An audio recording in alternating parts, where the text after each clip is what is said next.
विक्की भैया, रवि भैया, क्या हो रहा है ये सब? क्या चाहिए आप लोगों को हमारे बक्से में से? कृष्णा, ज्योति के गहने का। छोटी मालकिन के गहने? हाँ। ओह, कितना अनजान बन रहा है बेचारा। सीधी तरह से बता दे कि ज्योति के गहने कहाँ छुपाए हैं।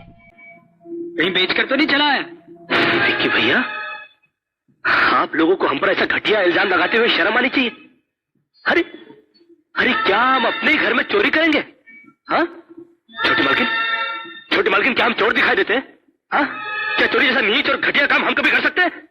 तो फिर गहने कहाँ गए हैं? इस घर में और कौन है जो चोरी कर सकता है तुम्हारे सिवा? बस भैया, मुझे अपने गहने चोरी होने का इतना गम नहीं जितना कृष्णा की बेइज्जती का है। ये चेन तुम्हारी है? नहीं पता कि हमारे बक्से में कैसे पहुंची। हम सच कहते हैं। तो तू कहना क्या चाहता है? हम में से किसी ने ये चेन तेरे बक्से में रख दी? ये इस तरह नहीं मानेगा। फोन करके पुलिस को बुला, वो खुद ही कबूल करवा लेगी। तुम ठीक कह रही हो? अरे नहीं, इस घर में पुलिस नहीं आएगी। छोटी मालकिन ने समझाइए, इस घर में पुलिस आएगी तो इस घर की बड़ी बेइज्जती हो जाएगी। ठहरो, पुलिस को मेरे दरवाजे पर बुलाने की। मगर बड़े भैया, ये रवि, मैं अभी तक मरा नहीं हूँ। मैं खुद सुलझा सकता हूँ। साहब जी ने डांटी है, अभी का भी डांटी है। अरे छोटी मालकिन के गहने चोरी हो गए और ये लोग हम पर शक कर रहे हैं। ये लोग सोच रहे हैं कि वो गहने हम कहीं बेचा है।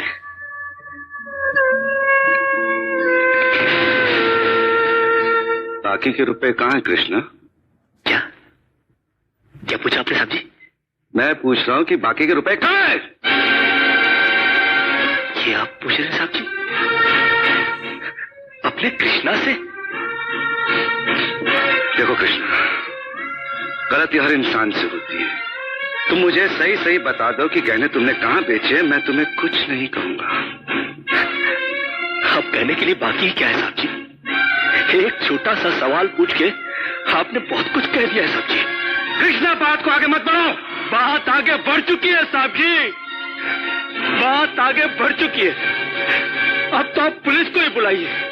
वो जब हमें कुत्ते की तरह मार मार के हमसे पूछेगी ना, अब तो हम तभी बताएंगे कि हम गहने कहाँ बेच कर आए साहब जी। मत कहो मुझे साहब जी। इसी साहब जी की इज्जत आज तुमने मिट्टी में मिला दी। क्या कुछ नहीं किया था मैंने तुम्हारे लिए, उसका मुझे तुमने ये बतला दिया। अरे भैया, ये क्या? हट जाओ ज्योति। जिस दिन मेरी फैक्ट्री जलकर राख हो गई थी और मैं बर्बाद हो गया था, मुझे उतना दुख नहीं हुआ था कृष्णा जितना आज हुआ जब तुमने इस घर में चोरी की है। साहब जी, बचपन में जब हमारे माँ बाप मर गए थे ना और हम अनाथ हो गए थे ना, तब भी हमें इतना दुख नहीं हुआ था जितना दुख हमें आज हुआ है जब आपने हमें चोर कहा साहब जी। आपने हमें चोर कैसे कहा साहब जी? और ज्यादा सफाई देने की जरूरत नहीं है। दूर हो जा, मेरी नजरों से दूर हो जा। निकल जा इस घर से। अरे इस घर से ही क्या, इस गांव को ही छोड़कर चले जाएंगे। अरे मुंह जनात का क्या है, काट लेंगे अपनी जिंदगी कहीं भी। इतने साल इस घर में बेफिक्री से ये समझकर काट लिए कि साहब जी का हाथ है हमारे सर पर।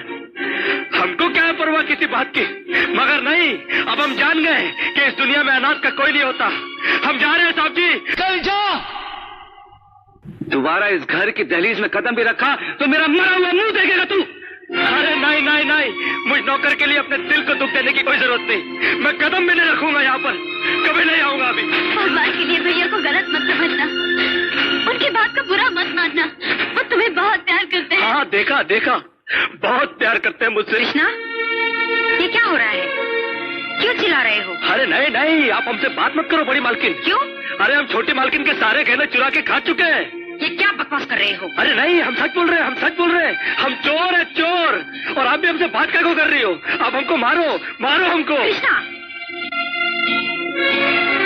बड़ी मालकिन, जब विक्की भैया ने हमको चाटा मारा ना, हमको बुरा नहीं लगा। अरे नैना भाभी ने हमको कुत्ता बोला, कुत्ता, हम वो भी सह गए।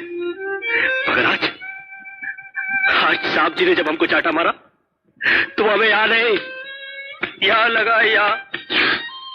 उन्होंने तुम्हें चाटा मारा? हाँ, और सिर्फ चाटा ही नहीं मारा, घर छोड़कर जाने के लिए कहा। रहा है और हम भी अभी यहाँ रहेंगे नहीं, हम जा रहे हैं। और आप भी सुन लो बड़ी मालकिन, अगर भूले भटके हमने आपके दिल को ठेस पहुंचाई हो ना, तो हमको माफ कर देना।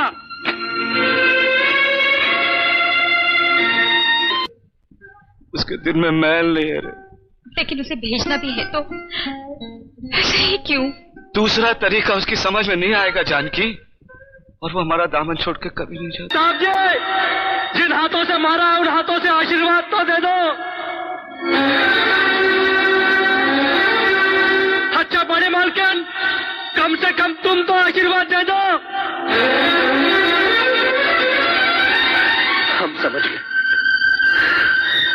हम समझ गए कि इस घर से हमारा दाना पानी उठ चुका। अरे बड़ी सीधी सी बात है साहब जी, मगर कृष्णा के समझ में आ जाई है कि गरीब की किस्मत उस पर कुछ दिनों के लिए मेहरबान तो हो सकती है, मगर हमेशा के लिए संवर नहीं सकती।